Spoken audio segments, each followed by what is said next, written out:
आप तमाम साथियों को ऋषिकेश पाठक का प्यार भरा नमस्कार। उम्मीद है आप लोग बेहतर होंगे। रात के 9 बजे की ट्रेनिंग में आप सभी का स्वागत है। रोजाना मुलाकात हो रही है और लगातार मुलाकात होती रहेगी। 67 स्पेशल कंटेंट की मैंने कमिटमेंट की है। अब तक पहला भी डिलीवर मैंने नहीं किया है, लेकिन डेली आपसे मिल रहा हूं क्योंकि प्रैक्टिस में हूं कि आपसे डेली मिल सकता हूं या नहीं मिल सकता हूं, ये मैं देख रहा हूं। डेली कुछ ना कुछ आप सीख रहे हैं। जैसे आपने भारत के बड़े दिग्गज ऑन्कोलॉजिस्ट से मुलाकात की, उन्होंने बताया कैसे 10,000 से ज्यादा उन्होंने अपने हाथों से ऑपरेशन किए हैं और क्या हालात है पूरे हिंदुस्तान में कैंसर की। पूरे भारत की स्थिति उन्होंने अपने ही शब्दों में बयां किया। आपने 54 वर्ष के नौजवान से मुलाकात की। आप लोगों ने बड़े करीब से महसूस किया कि 54 वर्ष के नौजवान ने कैसे, क्या, कब और कहां क्या क्या किया, कैसे किया। 54 वर्ष की उम्र में ये फिटनेस का राज किया। अगर आपने वो वीडियोस अब तक नहीं देखे हैं तो इसी चैनल पे आपको वो देखने को मिल जाएगा। 54 वर्ष के नौजवान की वीडियो जब प्लेलिस्ट में आप जाएंगे तो आपको देखने को मिलेगा। और फेमस ऑन्कोलॉजिस्ट डॉक्टर नवीन संचेत सर की वीडियो भी कंप्लीट आपको देखने को मिलेगी। बहुत कुछ आपको इन बिटवीन टाइम मैंने बताया है।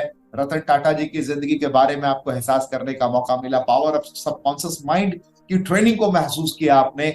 मैं आप सभी से बस इतना ही कहना चाहूंगा, ये महागुरुकुल है। यहाँ पे वो सारी चीजें आप सीखेंगे जहां से अगर आपने एक्शन प्लान तैयार कर लिया तो सूर्य की पहली किरण सही परिवर्तन आपके जीवन में आना प्रारंभ हो जाएगा। तो अगर इस तरीके की वीडियोस, इस तरीके कंटेंट आपको अच्छे लगते हैं तो चैनल को सब्सक्राइब जरूर करें, बेल आइकन जरूर क्लिक करें और ज्यादा से ज्यादा लोगों तक शेयर करें, क्योंकि बड़ी उम्मीद और बड़े यकीन के साथ मैं इस तरीके की सेशन लेकर आता हूं। और आप लोग का एक शेयर, आप लोग का एक सब्सक्राइब मुझे मोटिवेट करेगा, मुझे और प्रेरित करेगा आपके लिए लगातार बड़े बड़े कंटेंट लाने के लिए। तो आज की ट्रेनिंग में आपने पोस्टर देख लिया होगा। आज की ट्रेनिंग हम दो लोग मिलकर अंजाम तक पहुंचाएंगे, यानी ऋषिकेश साथ में मौजूद है योगेश।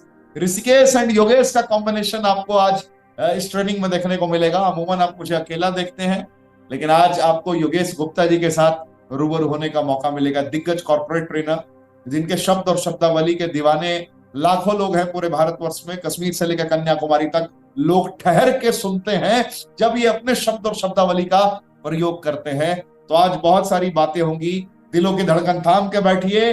कुछ सेलेक्टेड पॉइंट आप आज यहां से ऐसा लेकर जाएंगे जो कल सुबह की पहली किरण से आपके जीवन में परिवर्तन करता हुआ नजर आएगा। तो डायरी पेन की व्यवस्था जरूर रखें अपने पास, क्योंकि ये कोई वीडियोस यूं ही ऐसे ही मैंने वीडियोस नहीं बनाई है। ये आपके लिए एक ट्रेनिंग मॉड्यूल है, एक ट्रेनिंग है जहां से बहुत कुछ आप सीख सकते हैं, एहसास कर सकते हैं। तो आज मेरे साथ मौजूद हैं आदरणीय योगेश गुप्ता जी। कुछ ही पलों में मैं उनसे आपकी मुलाकात कराऊंगा, लेकिन इससे पहले आज 3 सवाल जनता के मैं लेने जा रहा हूं जो लोगों ने मुझे मेल किया था। आप में से उस दिन भी बहुत सारे लोगों ने मुझे ईमेल किया था। उसमें से मैं शशि शशि जी का सवाल लेने जा रहा हूं। शशि रजक नाम है इनका, is from Bihar. And Shashi Rajak ji का सवाल है कि जिंदगी में सर काबिल बनना तो मैं पिछले 8 सालों से चाह रहा हूं, लेकिन लगातार असफल हो रहा हूं। मैं काबिल भी नहीं बन पा रहा हूं, कामयाब भी नहीं बन पा रहा हूं। सर क्या विडंबना है जिंदगी की। मैंने ग्रेजुएशन कंप्लीट कर लिया, मैंने सब कुछ कंप्लीट कर लिया, जिंदगी में डीसीए किया। डीसीए मींस अच्छा डिप्लोमा इन कंप्यूटर एप्लीकेशन। आपने सब कुछ कर लिया फिर भी असफल हो रहे हैं। 10-12 हजार में जिंदगी उलझी पड़ी है। शशि रजक जी का सवाल है, तो 10-12 हजार से बाहर कैसे निकल सकते। सबसे पहले ध्यान ये रखना है शशि जी, मैं अपनी तरफ से ये बताना चाहूंगा, इसके बाद योगेश जी इस सवाल का जवाब देंगे आपको। सबसे पहले ये ध्यान रहे कि फ्रीक्वेंटली गोल चेंज नहीं करना है। और जो आप कर रहे हैं अगर आपको उस पर खुद ही गर्व नहीं है कि जो मैं कर रहा हूं वो मेरी जिंदगी का बेस्ट ऑफ द बेस्ट है कार्य, उससे अगर आपको खुद ही प्रेम नहीं है तो पैशन, मैंने पहले भी अपनी ट्रेनिंग में बताया है, पैशन एंड प्रोफेशन का अगर कॉम्बिनेशन सॉलिड नहीं होगा तो चुनौतियों का सामना निरंतर करना पड़ सकता है आपको। ये तो मैंने आपको बताया कि प्रेम कीजिए अपने कार्य से, जो भी करते हैं आप। आज अगर 12,000 रुपए आपको मिल रहा है तो सिर्फ आपकी वजह से मिल रहा है, और कल 12 लाख रुपए मिलेगा तो वो भी आपकी वजह से मिलेगा। और विशेष इस टॉपिक पे प्रकाश डालेंगे आदरणीय योगेश गुप्ता जी। नमस्कार साथियों, this is Yogesh Gupta, corporate trainer and business coach. आज मैं उपस्थित हूं श्री ऋषिकेश पाठक जी के साथ। और ऋषिकेश पाठक जी का ये प्रण है कि वो लोगों की लाइफ को एजुकेट करते हैं, लोगों को अपने जीवन में सफल होने के मंत्र बताते हैं, और ये जरूरी है, एक तरह का मिशन है।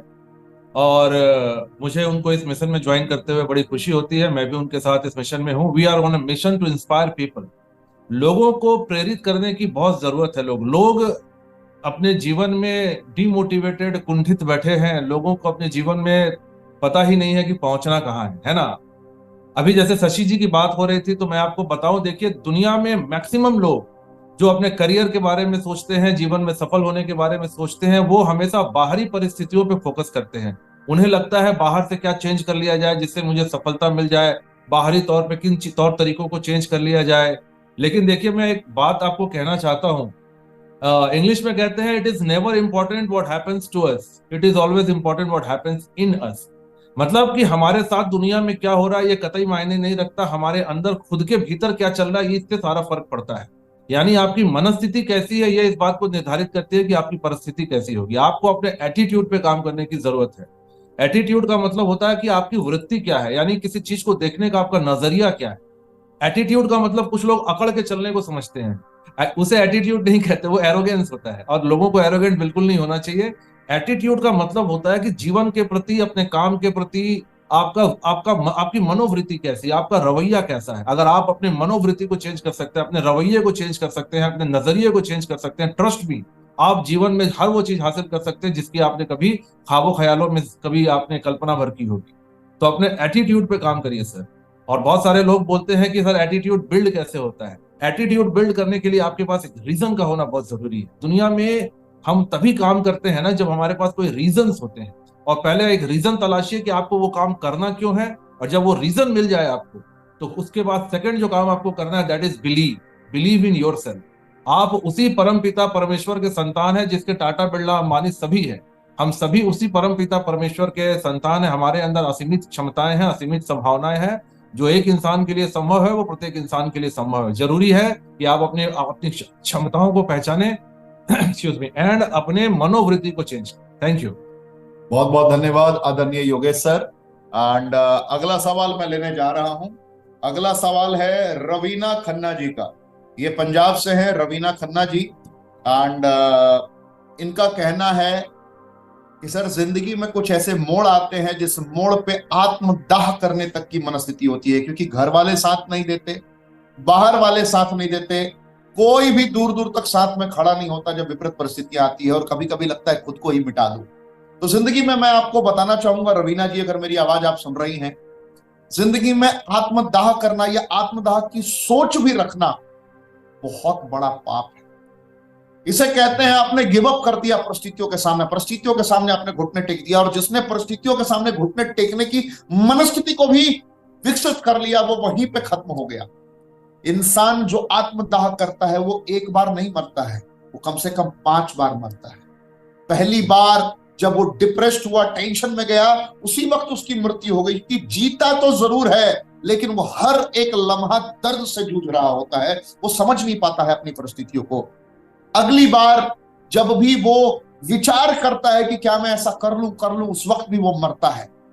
जब वो अपने परिवार को अपनी आंखों के सामने तड़पता हुआ एहसास करता है, जबकि उसने अटेम्प्ट नहीं किया है, फिर भी जब वो परिकल्पना करता है कि मैं नहीं रहूंगा तो उसके साथ क्या होगा, ऐसे हालात में बहुत कुछ ऐसी चीजें हैं जिसको आप समझ सकते हैं, एहसास कर सकते हैं। आत्मदाह एक घिनौना कार्य है। जितने लोग भी आज तक इस दुनिया में किसी की वजह से, बहुत सारे लोग कहते हैं कि मैं 12th में फेल हो गया, मैं ग्रेजुएशन में कुछ नहीं कर सका, मेरी नौकरी चली गई, मेरे पास सर्वाइवल के लिए पैसा नहीं है, इसलिए ऐसे ऐसे हालात हो रहे हैं। कुछ लोग सुसाइड नोट में ऐसा भी लिखते हैं कि मेरे पास अब जिंदगी में कोई ऑप्शन नहीं बचा, इसलिए मैं मृत्यु को गले लगा रहा हूं। मैं कहता हूं दुनिया में जितने भी लोग मृत्यु को गले लगाते हैं वो सारे के सारे कायर हैं, जो वक्त हालात परिस्थितियों के साथ दो हाथ करने का मादा नहीं रखते। याद रखिए, इस ब्रह्मांड में, मैंने निरंतर अपनी ट्रेनिंग में भी बताया, इस ब्रह्मांड में अगर आपको चुनौतियां मिल रही हैं, चैलेंजेस मिल रहे हैं, विपरीत परिस्थितियों का सामना कर रहे हैं आप, इट मीन्स, इसका मायने है कि आपको प्रकृति मौका दे रही है मजबूत बनने का। मजबूर लोगों की कमी नहीं है इस समाज में। आप मजबूत तभी बनेंगे जब कुछ चुनौतियों का सामना करेंगे, उन चुनौतियों से दो हाथ करेंगे और लड़ने के बाद अपने आप को महत्तम लेवल तक लेकर जाएंगे। दुनिया में जितने भी बड़े बड़े दिग्गजों का नाम आप जानते हैं, भगवान श्री राम क्या उनकी जिंदगी में संघर्ष नहीं था? भगवान श्री कृष्ण जिन्हें आप जानते हैं, क्या उनकी जिंदगी में संघर्ष नहीं था? गौतम बुद्ध, क्या उनकी जिंदगी में संघर्ष नहीं था? गुरु गोविंद सिंह, उनकी जिंदगी में संघर्ष नहीं था? किसकी जिंदगी में संघर्ष नहीं था? मुझे एक महापुरुष का नाम बताइए जिसकी आप पूजा करते हैं, आराधना करते हैं, जिसको नमस्कार करते हैं, जो आपके दिलों में बसते हैं। कौन ऐसा दिग्गज है पूरे विश्व का जिसने संघर्ष नहीं किया हो? हर इंसान मौत की दहलीज से होकर गुजरा है। रावण की लंका को दहन करना था तो जंगल तक का सफर तय करना पड़ा नंगे पांव। भगवान श्री राम ने नंगे पांव 14 वर्ष सफर तय किया, ना जाने कितनी चुनौतियों का सामना किया, जिससे हम भगवान कहते हैं। जो हमारे आराध्य देव हैं भगवान श्री कृष्ण, उनका जन्म ही कारावास में हुआ। जन्म के साथ ही जमुना नदी के रास्ते कहां से कहां पहुंचना पड़ा, ये आप सबने पढ़ा होगा, सुना होगा, एहसास किया होगा। गौतम बुद्ध जो एक राजकुमार थे, कैसे उनके अंदर वैराग्य पैदा होता है, कैसे कुछ परिस्थितियों में विरक्ति पैदा होती है और उसके बाद संघर्ष करते हुए पूरी दुनिया को शांति का संदेश देते हैं। तो बहुत कुछ है जो आप सीख सकते हैं, समझ सकते हैं। जब भी डिप्रेशन आए, जब भी टेंशन आए, तो आप ये सोचिए कि आपके जीवन का मूलभूत मकसद क्या है, कहां से अपनी जिंदगी को साकार करना है, सिद्ध करना है। जरूरतों की जिंदगी में तो पूरी दुनिया उलझी हुई है, चाहतों की जिंदगी तक का सफर कैसे तय करना है। जब भी एक कायराना मनस्थिति जन्म ले, तब अपने आप को एक बार चेक कीजिए, सीने पे हाथ मारिए, अपने आप को चेक कीजिए, अपना कॉन्फिडेंस चेक कीजिए, अपना पीठ थपथपाइए कि तेरा जन्म हुआ है जीतने के लिए। You are born to win, you are not loser, you are winner. आप इतिहास रचने के लिए तैयार हैं और देखिए कि मैं कहां काम कर सकता हूं, कहां अपनी संरचनाओं के तहत कर्म कर सकता हूं, मेरा जीवन का उद्देश्य क्या है। नहीं है तो पहचानिए, उद्देश्य को अपनी सॉलिड प्लानिंग के साथ अटैच करिए और प्लानिंग के साथ में पैशनेट होकर खुद को झोंक दीजिए। फिर ऑटो मोड में आपको पता चलेगा कि आपका प्रोफेशन और पैशन कनेक्ट हो गया, और प्रोफेशन और पैशन जब एक साथ कनेक्ट होगा तो जिंदगी जीने में बहुत मजा आएगा। तब आप जिंदगी को काटेंगे नहीं, आत्मदाह का ख्याल आएगा नहीं, जिंदगी को जीना प्रारंभ करेंगे। और जिंदगी में एक एक लम्हा जब आप खुशियों से जीना प्रारंभ करेंगे तो सपनों से हसीन जिंदगी हो जाएगी। इसलिए मैं, ये एक सवाल रवीना खन्ना जी का था, लेकिन ऐसे बहुत सारे नौजवानों ने मुझसे सवाल पूछा है, इसलिए मैंने बोला कॉन्फिडेंस के साथ खुद को चेक कीजिए, कॉन्फिडेंस चेक कीजिए, अपनी दक्षता, अपनी समर्थता, अपनी मनस्थिति को चेक कीजिए। देखिए सपनों से हसीन जिंदगी आपका इंतजार कर रही है। तो बहुत बहुत धन्यवाद रवीना खन्ना जी इस मुद्दे को उठाने के लिए। एंड इसी पॉइंट पे हमारे आदरणीय, हमारे बड़े भाई योगेश जी आपको बताएंगे आत्मदाह क्यों नहीं सोचना है। करना तो बहुत दूर की बात, सोचना भी क्यों पाप है, एंड इसके बारे में कुछ विशेषता सर बताएंगे अभी आप। हे ग्रेट मॉर्निंग। जैसा कि ऋषिकेश सर ने बहुत अच्छे तरीके से बताया, देखिए मैं आपको एक बहुत ही सुलझे हुए बातों में बताना चाहूंगा कि दुनिया में, जिंदगी में ऐसा कोई इंसान नहीं है जिसकी जिंदगी में संघर्ष ना रहा। बिना संघर्ष के इंसान कभी कभी बेहतर इंसान बन ही नहीं सकता। तो अगर कभी किसी की जिंदगी में संघर्ष है ना, और कभी अगर किसी को ऐसा लगता है कि उन्हें अपने जीवन को समाप्त कर देने की आवश्यकता है, तो मैं उनसे गुजारिश करता हूं कि 1 घंटे 2 घंटे का समय निकालिए और आप जिस भी शहर से आते हो वहां जरूर गरीबों का एक मोहल्ला होगा, गरीबों की बस्ती होगी।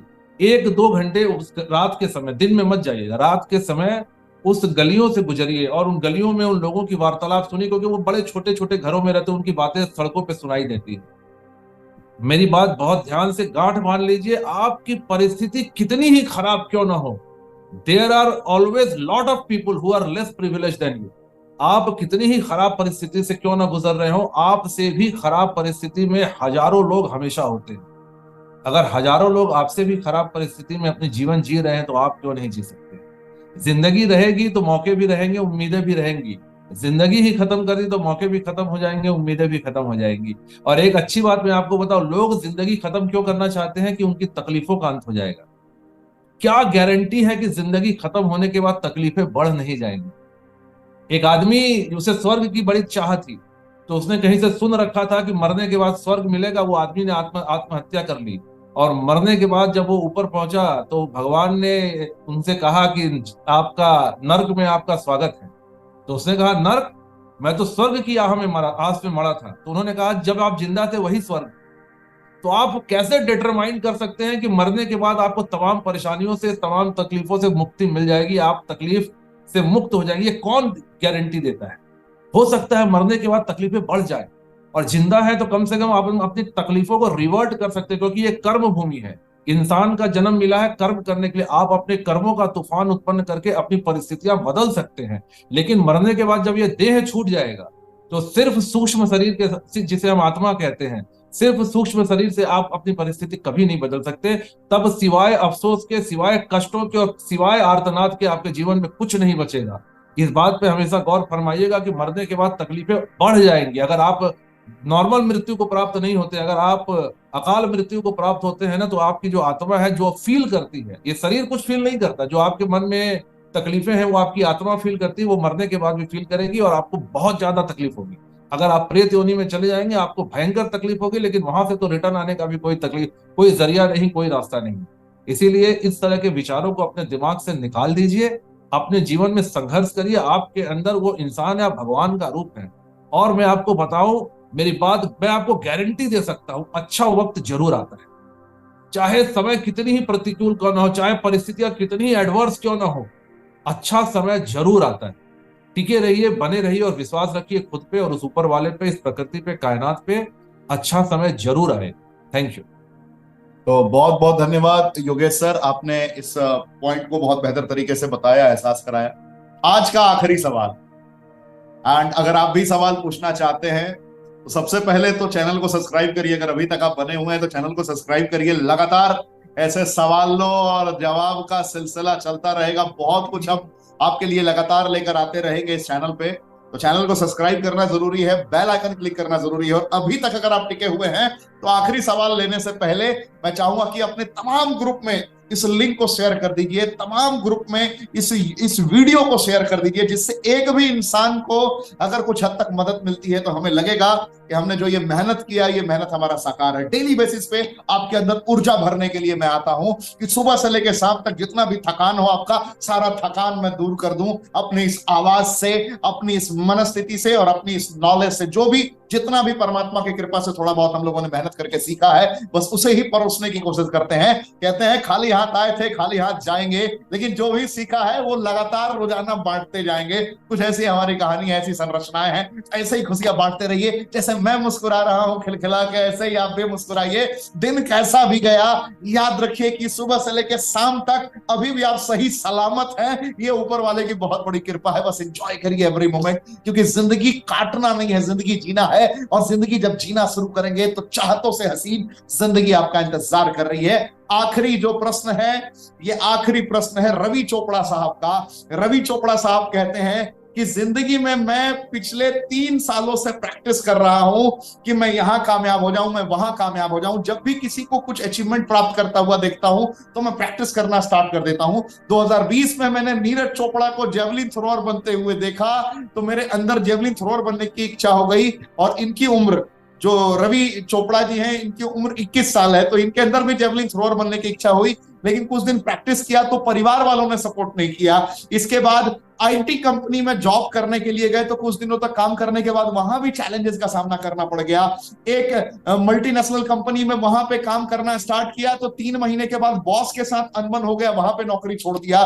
फिर एक बिजनेस डाला, बिजनेस में फ्लॉप हो गए। बहुत लंबा चौड़ा इन्होंने मेल लिखा है। रवि जी, मैं कहना चाहता हूं अगर लगातार भी आप असफल हुए हैं तो ये असफलता असफलता नहीं है, असफलता एक सीख है। जिंदगी में कभी भी असफलता सिर्फ आपको पराजय की ओर लेके नहीं जाती है, कभी कभी विजय गाथा की पहली सीढ़ी भी होती है वो असफलता, जो आपको सीख देकर जाती है कि जिंदगी में व्हाट वेंट रॉन्ग, जहां से आपने सीखा, क्या गलत हुआ उससे आपने सीखा, और क्या गलत नहीं होना है इसको आप अपनी जिंदगी में इंप्लीमेंट करते हैं। तो बहुत सारी बारीकियां हैं जिसको समझ के आप एहसास कर सकते हैं। मेरी तरफ से बस इतना ही है श्रीमान चोपड़ा साहब, कि जो भी आप काम करते हैं पहले लिखिए डायरी पे कि क्या इस काम में मैं गिव अप कर सकता हूं। संभावना है किसी भी परिस्थिति में, बर्बादी की परिस्थिति में मैं क्या वहां टिक सकता हूं। अगर बर्बादी की परिस्थिति में भी मैं नहीं टिक सकता हूं तो उस काम को नहीं करना है। मतलब जैसे किसी कंपनी में आपने ज्वाइन किया है, वहां बॉस का ताना अगर आप सुन रहे हैं, क्या ताना सुनने की शक्ति है आपके अंदर? कोई टॉन्ट करेगा कि भाई साहब ये तेरे बस की बात नहीं है, तुझसे नहीं हो पाएगा। लगातार रिजेक्शन हैंडल होना करना पड़ सकता है आपको। रिजेक्शन हैंडलिंग कैपेसिटी डेवलप करनी पड़ेगी। ऐसा जो प्रोफेशन आपने चुना है जहां पे डायरेक्ट पब्लिक के साथ आपको मिलना है, मुलाकात करना है, और वहां रिजेक्शन हो रहा है, तो पहले देखिए कि बर्बादी की कंडीशन में क्या आप सर्वाइव कर पाएंगे। डायरी पे लिखिए, मेरे अंदर सहने की क्षमता कितनी है, मेरे अंदर टिकने की क्षमता कितनी है। आगाज करने से पहले अंजाम की परवाह कर लेना है। और जब सारा कैलकुलेशन मिलाने के बाद आपने अपने आप को एक मैसेज दिया, yes I am ready to work hard with full enthusiasm, अगर ये मैसेज आपने खुद को दिया है, तो एक बात एकदम अपने जहन में बसा लीजिए कि अगर अंजाम की परवाह करके आगाज किया है आपने, तो कोई भी इस ब्रह्मांड में आपको उस खेल में परास्त नहीं कर सकता। दर्द होगा, तकलीफें होंगी, लेकिन आपका माइंड डिटरमाइंड होगा कि मुझे पहले से पता था कि इसमें दर्द होगा, तकलीफें होंगी। जब दर्द और तकलीफों के सैलाब से होकर गुजरता हुआ ये जीवन जाएगा, तो उस वक्त आप खुद का पीठ थपथपाते हुए नजर आएंगे कि जो मैंने सोचा था वही हो रहा है। आज दर्द है तो कल मेरी जिंदगी में सुकून भी होगा, कल मैं इस खेल में जीतूंगा भी। आज दर्द भरा दौर है, कल आने वाला दौर मेरा ऐतिहासिक होगा, जिस वक्त मुझे मेरे साथ साथ मेरे परिवार वालों को भी गर्वान्वित महसूस कराने का मौका मिलेगा। सो बहुत कुछ है चोपड़ा साहब, मैंने तो बस थोड़ा सा आपको एहसास कराया कि एक बार आगाज करना है तो अंजाम तक पहुंचाए बगैर अपने लक्ष्य से भटकना नहीं है। याद रखिए, इरादा नहीं बदलना है, हो सके तो कभी कभी स्ट्रैटेजी में बदलाव करना है। लक्ष्य निर्धारित कर लिया तो लक्ष्य नहीं बदलना है, रणनीतियों में बदलाव करना। हो सकता है कि आप दिन में काम करते हो, दोपहर में काम ना करते हो, तो हो सकता है रात को काम करना शुरू कर दें आप, दोपहर और दिन में काम करने वाली समस्याओं से आपको मुक्ति मिल जाएगी। रणनीति बदलना है, लक्ष्य नहीं। सो मनस्थिति मजबूत कीजिए and best of luck for your bright future ahead मेरी तरफ से। अगली आवाज आदरणीय योगेश गुप्ता जी की, और ये आज की आखिरी पॉइंट है। आप लोग भी अगर कुछ सवाल पूछना चाहते हैं तो आप directly INTINGS intings.RISHIKESS Rishikesh @gmail.com पे डायरेक्टली मुझसे सवाल पूछ सकते हैं। अगर आपने ये सुना ना हो तो अभी थोड़ा सा पीछे कर लेंगे, रिवाइंड करेंगे तो आपको ये मेरी आवाज सुनाई देगी, आप लिख लीजिएगा। और डिस्क्रिप्शन में भी मैं अपना ये ईमेल आईडी डाल दे रहा हूं जिससे आप मुझसे सवाल पूछेंगे। हफ्ते में 2 दिन मैं आप सभी के सवालों का जवाब दूंगा। तो अगली आवाज आदरणीय योगेश गुप्ता जी की, और इसमें भगवत गीता का एक श्लोक भी जरूर रहेगा आखिर में। नमस्कार देवियों और सज्जनों, जैसा कि अभी आपने सुना कि बहुत सारे लोग इस समस्या से पीड़ित हैं कि लोगों को ऐसा लगता है कि उन्हें जीवन में सफलता नहीं मिल रही। कभी ये करते हैं, कभी कुछ करते हैं, कभी मल्टीपल डायरेक्शन में उनके फोकस डिवाइडेड होते हैं और इसीलिए उन्हें आशातीत सफलता नहीं मिलती। तो दोस्त, सबसे पहली बात तो मैं आपको ये बताना चाहूंगा कि कोई एक लक्ष्य निर्धारित कीजिए, उस लक्ष्य पे अपने आप को फोकस करिए। उसी एक लक्ष्य पे जब आप केंद्रित रहेंगे और आपका पूरा ऊर्जा उसके ऊपर केंद्रित रहेगा तो आपको वहां सफलता जरूर मिलती है। लेकिन लोगों का दिक्कत यह है कि लोग इंडिया में या पूरी दुनिया में डी फोकस होकर काम करते हैं। लोग मल्टीपल डायरेक्शन में उनका फोकस डिवाइडेड होता है, और अगर आप मल्टीपल साइड्स पे या मल्टीपल जगहों पे आपका फोकस डिवाइडेड है ना, तो आपको सफलता कहीं नहीं मिलेगी। आपको एक लक्ष्य निर्धारित करने की जरूरत है। लोग मल्टीपल फोकस क्यों करते हैं, इसका दिक्कत यह है कि लोग कई बार लोगों से इन्फ्लुएंस हो जाते हैं। जब हम सफल लोगों को देखते हैं तो उनसे इन्फ्लुएंस हो जाते हैं। ये अच्छी बात है, लेकिन आपको डिसाइड करना होगा कि आपको लक्ष्य किसी एक को ही निर्धारित करना होगा। किसी के साथ अपने आप को कंपेयर मत कीजिए। Don't compare yourself with anyone. कहते हैं comparison steels the Joy of achievement. Comparison आपके खुद के अचीवमेंट को खत्म कर देता है। मान लीजिए आपने एक होंडा सिटी कार का ड्रीम देखा और आपने बड़ी मेहनत करी और आपने होंडा सिटी कार खरीद ली, आपने एक अचीवमेंट करी, आपको जॉय मिला, आपको खुशी मिली कि मैंने कुछ अचीव किया है। लेकिन आपका दोस्त BMW खरीद कर ले आया। अब अगर आपने उससे कंपेयर कर लिया कि यार मैंने तो इतनी मेहनत करी, मैं होंडा सिटी तक ही पहुंचा, मेरा दोस्त BMW खरीद लाया, आपका जो जॉय ऑफ अचीवमेंट है वो खत्म हो जाएगा। आपका जो मेहनत की जो खुशी थी आपकी वो खत्म हो जाएगी। तो लोगों से आप प्रेरित होइए, लोगों से आप इंस्पायर होइए, लेकिन अपने आप को कंपेयर कभी मत कीजिए। हर आदमी का अपना टाइम फ्रेम होता है, हर आदमी की अपनी काबिलियत होती है। कोई आदमी 2 साल में सफल हो जाता है, कोई आदमी 4 साल में सफल होता है। तो आप अपने आप को किसी से कंपेयर नहीं कर सकते। हर आदमी का अपना टाइम फ्रेम होता है, आपका टाइम फ्रेम अलग है। कुछ लोग आपके आसपास ऐसे लोग होंगे जो जल्दी सफल हो गए होंगे, that is perfectly all right. आपका टाइम भी आएगा, आपका टाइम जब आएगा तब आप सफल हो जाएंगे। हमारे पास हजारों उदाहरण है। आप देखिए KFC के मालिक को 65 साल की उम्र में सफल हुए, है ना। ऐसे बहुत सारे लोग हैं जो बहुत ज्यादा समय के बाद सफल होते हैं। लेकिन अगर आप डेडिकेशन के साथ जुड़े रहेंगे, आप माइकल फेल्प्स का नाम जानते होंगे। माइकल फेल्प्स एक स्विमर हैं जो वर्ल्ड ओलंपिक में सबसे ज्यादा गोल्ड मेडल लेने का रिकॉर्ड है उनके पास। जब वो पहली बार ओलंपिक का तैयारी कर रहे थे, उनका बायां हाथ फ्रैक्चर हो गया था। उस समय वो ओलंपिक में कंप्लीट नहीं कर पाए। लेकिन अगर वो निराश होकर छोड़ देते तो आज वो वर्ल्ड में सबसे ज्यादा ओलंपिक गोल्ड मेडल लेने वाले तैराक नहीं बनते। आज के तारीख में वर्ल्ड में सबसे ज्यादा गोल्ड मेडल माइकल फेल्प्स के नाम में है, और वो टूटे हुए हाथ के साथ उन्होंने कंपटीशन किया था 2008 में बीजिंग ओलंपिक में। ब्रूसली का नाम आपने सुना होगा। ब्रूसली के बारे में मैं आपको बताऊं, ब्रूसली का एक पैर दूसरे पैर से 1.5 इंच छोटा था। 1.5 इंच छोटा होने के बाद लोग ढंग से चल नहीं पाते हैं। ब्रूसली ने मार्शल आर्ट में कीर्तिमान स्थापित कर दिए। ब्रूसली के आंख का पावर -10 था। ब्रूसली को बिना लेंसेज के अपने अपोनेंट को देख भी नहीं सकता था, इतनी उनकी आंखें खराब थी। -10 पावर था ब्रूसली की आंखों का।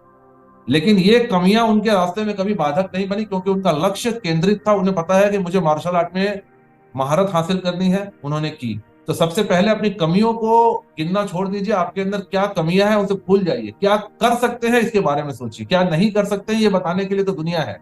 क्या कर सकते हैं ये आपको तलाशना पड़ेगा। एक लक्ष्य निर्धारित कीजिए, उस लक्ष्य पर जो आपकी काबिलियत के अनुसार है। लोगों से अपनी तुलना मत कीजिए कि कोई आदमी भाला फेंक रहा है तो मैं भी फेंकूंगा, कोई क्रिकेटर बन रहा है तो मैं भी क्रिकेटर बनूंगा, कोई आईटी इंडस्ट्री में चला गया तो मैं। आप क्या कर सकते हैं? अपनी स्ट्रेंथ को पहचानिए, अपनी जुनूनियत को पहचानिए, अपनी स्ट्रेंथ और अपनी काबिलियत को पहचानिए। उस तरह का एक व्यवसाय या एक करियर चुनिए और उसके ऊपर केंद्रित हो जाइए। 1 साल 2 साल 3 साल एटलीस्ट उसमें समय दीजिए। मैं आपको दावा दे सकता हूं कि आप उसमें जरूर सफल होंगे। Thank you very much. बहुत बहुत धन्यवाद सर। सो आपने सुना, महसूस किया आदरणीय योगेश गुप्ता सर के शब्द और शब्दावली को। मैं आप सभी से बस यही कहूंगा, जुनून के साथ टिक जाइए। एंड आखिर तक बने हुए हैं तो फिर कहूंगा, रोजाना इस तरीके की वीडियोस आपको मिलेंगी। वैल्यूएबल कंटेंट आपको देखने को मिलेगा, एहसास करने को मिलेगा, सीखने को मिलेगा। चैनल को सब्सक्राइब करिए, बेल आइकन क्लिक करिए। एंड ट्रेनिंग अगर आपको बेहतरीन लगी हो, लग रहा है कि किसी की जिंदगी में वैल्यू ऐड हो सकता है, उन सभी लोगों तक पहुंचाइए। चाहे वो टेलीग्राम हो, फेसबुक के जरिए हो, या फिर आपके व्हाट्सएप स्टेटस के जरिए हो, या व्हाट्सएप पे जितने भी ग्रुप हैं उसमें शेयर करना पड़े। आप निरर्थक बातों को निरंतर शेयर करते हैं, इस बार सार्थक बातों को शेयर कीजिए, बहुत मजा आएगा। सो आज के लिए बस इतना ही। मिलते हैं कल रात 9 बजे ठीक इसी अंदाज में, इसी ऊर्जा के साथ, इसी रफ्तार के साथ। रोजाना मैं मिलूंगा आपसे। एंड किसी भी सिचुएशन में रहूं, किसी भी हालात में रहूं, कहीं भी रहूं, मिलता रहूंगा। ये मेरा कमिटमेंट है आप लोगों से। तो आज के लिए बस इतना ही। Thank you. जय हिंद।